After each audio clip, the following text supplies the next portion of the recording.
নমস্কার বন্ধুরা, আজ আমি নিয়ে এসেছি শিমের একটি ইউনিক রেসিপি, যেটা গরম গরম ভাতের সাথে খেতে দারুণ লাগে।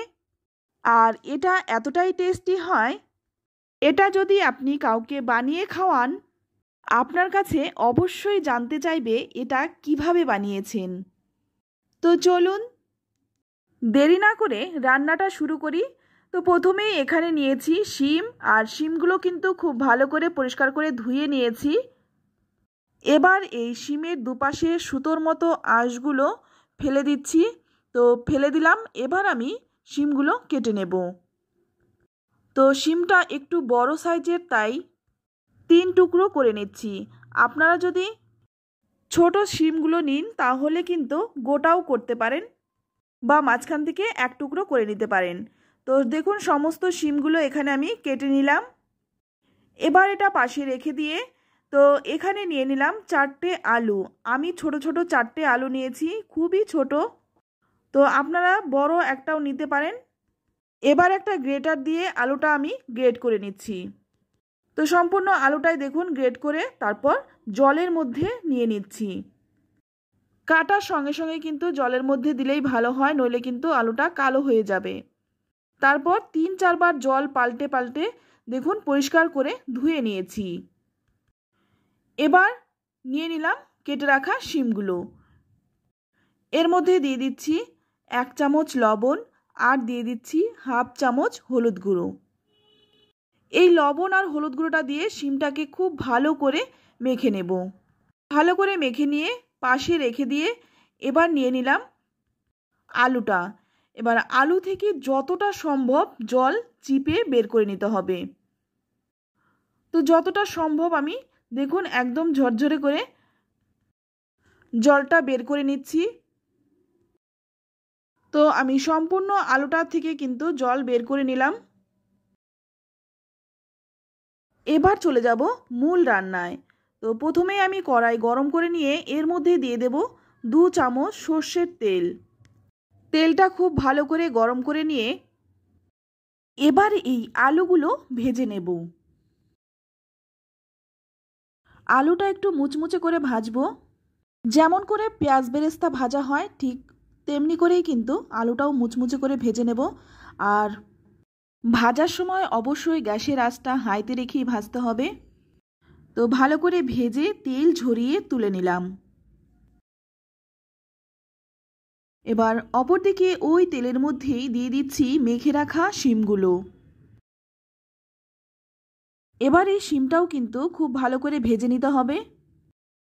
তো বন্ধুরা, অনেকেই আছেন শিম খেতে পছন্দ করেন না, একবার এইভাবে বানিয়ে খান, আমি গ্যারান্টি দিয়ে বলতে পারি যারা পছন্দ করে না তারাও চেয়ে খাবে। এবার এটা ঢাকা দিয়ে ভাজবো। এটা ভাজতে ভাজতে এখানে আমি নিয়েছি 2 চামচ পোস্ত। এবার এই পোস্তটা আমি বেটে নিলাম। আর এইদিকে কিন্তু শিমটা আমি ভালো করে ভেজে নিয়েছি। শিমের গায়ে কিন্তু হালকা রং ধরে গেছে, আর শিমটা কিন্তু ভালো করে ভাজাও হয়ে গেছে। এবার তুলে নিচ্ছি।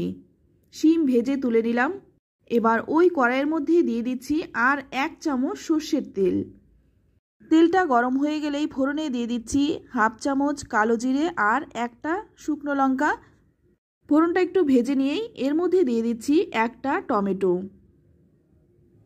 এবার টমেটোটাও কিন্তু একটু ভেজে নেব। টমেটো ভাজতে ভাজতেই এর মধ্যে দিয়ে দিচ্ছি 3টে কুচনো কাঁচা লঙ্কা। ঝালটা কিন্তু নিজেদের স্বাদ অনুযায়ী দেবেন। টমেটোটা যাতে তাড়াতাড়ি নরম হয়ে যায় তাই একটু ঢেকে রেখে দেব। তো এদিকে দেখুন ঢাকাটা খুলে নিয়েছি, আর টমেটো কিন্তু এখন ভালো করে নরম হয়ে গেছে, আর লঙ্কাটাও কিন্তু ভাজা হয়ে গেছে। এবার এর মধ্যে সামান্য একটু জল দিয়ে দিচ্ছি। এবার দিয়ে দিচ্ছি 1/2 চামচ ধনে গুঁড়ো, 1/2 চামচ দিয়ে দিচ্ছি জিরে গুঁড়ো, আর 1/2 চামচ দিয়ে দিচ্ছি হলুদ গুঁড়ো। এই ঘরোয়া মশলা দিয়ে খুব ভালো করে একটু কষিয়ে নিচ্ছি। জলটা দেওয়ার কারণে মশলাটা কিন্তু পুড়ে যাবে না, মশলাটা খুব ভালো করে কষানো হবে। এবার এর মধ্যে দিয়ে দিচ্ছি স্বাদমতো লবণ। আমি শিম ভাজার সময় লবণ দিয়েছিলাম, সে কথা মাথায় রেখে লবণটা দিয়ে দিলাম। তো লবণটা দিয়েও কিন্তু খুব ভালো করে কষিয়ে নিতে হবে, যাতে করে মশলার কাঁচা গন্ধ না থাকে। এবার একটা ঢাকা দিয়ে দিলাম। ঢাকাটা খুলে নিয়ে দেখুন এখন কিন্তু মশলা থেকে তেলও ছেড়ে দিয়েছে, মশলাটা কিন্তু খুব ভালো করে কষানো হয়ে গেছে। আপনারা তো সকলেই জানেন মশলা যত কষানো হবে রান্নার স্বাদটা কিন্তু ততটাই ভালো হবে। তো ভালো করে কষিয়ে নিয়ে এবার দিয়ে দিচ্ছি ভেজে রাখা শিমগুলো। শিমগুলো দিয়েও ভালো করে মিশিয়ে নিচ্ছি। এখানে সামান্য একটু জল দিয়ে দিচ্ছি। জলটা দেওয়ার কারণে মশলাটা কিন্তু ভালো করে শিমের গায়ে মেশানো যাবে। আর এই জলটা কিন্তু শুকিয়ে নিতে হবে। তো এখানে আমি দিয়ে দিচ্ছি 1 চামচ চিনি।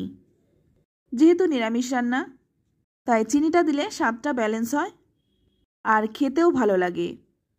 4-5 মিনিট ভালো করে কষিয়ে নিয়ে এখন দেখুন শিমটা কিন্তু খুব ভালো করে কষানো হয়ে গেছে, মশলা থেকে তেলও ছেড়ে দিয়েছে। এবার এখানে দিয়ে দিচ্ছি বেটে রাখা পোস্তটা দিয়ে কিন্তু বেশিক্ষণ নাড়াচাড়া করব না, নইলে কিন্তু পোস্তর গন্ধটা থাকবে না। তো পোস্তর প্লেটটা ধুয়ে সামান্য একটু জলও দিয়ে দিলাম। তারপর ভালো করে নেড়েচেড়ে মিশিয়ে নিচ্ছি। 2 মিনিটের মতো ভালো করে নেড়েচেড়ে কষিয়ে নিলাম। তো বন্ধুরা আমি এখানে পোস্ত দিয়েছি, আপনারা পোস্তর পরিবর্তে সাদা তিলটাও দিতে পারেন বা যে কোনো বাদাম বেটে দিতে পারেন।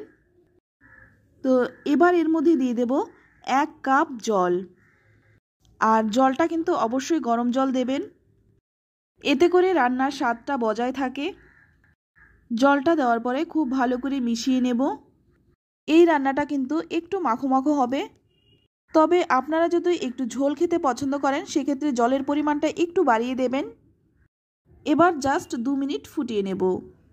তো এই দিকে দেখুন যে আলুটা আমি ভেজে রেখেছিলাম সেটা দেখুন একদম ঝরঝরে মুচমুচে হয়ে গেছে। আর এইভাবে ভেজে কিন্তু সামান্য একটু বিট নুন দিয়েও খেতে ভীষণ ভালো লাগে। এবার এই অর্ধেকটা আমি রান্নার এই সময়টাই দিয়ে দেব, সম্পূর্ণটা দেব না। তো অর্ধেকটা দিয়ে ভালো করে একটু মিশিয়ে নিচ্ছি। আর এই আলু ভাজাটা দিয়ে জাস্ট একটু নেড়েচেড়ে গ্যাসটা বন্ধ করে দেব। এটা দিয়ে কিন্তু বেশিক্ষণ রান্না করার প্রয়োজন হয় না। এর যে একটা সুন্দর গন্ধ সেটা কিন্তু চলে যাবে বেশি রান্না করলে। তাই গন্ধটা যাতে থাকে আলুটা দেওয়ার পরেই গ্যাসটা বন্ধ করে তারপর ঢাকা চাপা দিয়ে 10 মিনিট স্ট্যান্ডিং টাইম দিয়ে তারপর নামিয়ে নিচ্ছি। তো বন্ধুরা দেখুন দেখতে কতটা লোভনীয় হয়েছে, খেতে ভীষণই টেস্টি হয়। তো আমার মুখের কথা নয়, আপনারা একবার বানিয়ে খেয়ে তারপর আমাকে কমেন্টে লিখে জানান খেয়ে আপনাদের কেমন লাগলো। শীতের দিনে গরম গরম ধোয়া ওঠা ভাতের সাথে এটা যে খেতে কি অপূর্ব লাগে, একবার বানিয়ে না খেলে বুঝতে পারবেন না। তো রেসিপিটি কেমন লাগলো অবশ্যই কমেন্টে জানাবেন। ভালো লাগলে লাইক শেয়ার করতে একদম ভুলবেন না। আর আপনি যদি আমার চ্যানেলে নতুন হয়ে থাকেন চ্যানেলটা সাবস্ক্রাইব করে নেওয়ার অনুরোধ রইল। আজ এই পর্যন্ত, আবারও নিয়ে আসবো অন্য কোনো নতুন রেসিপি। সকলেই ভালো থাকবেন, সুস্থ থাকবেন, সকলকেই ধন্যবাদ।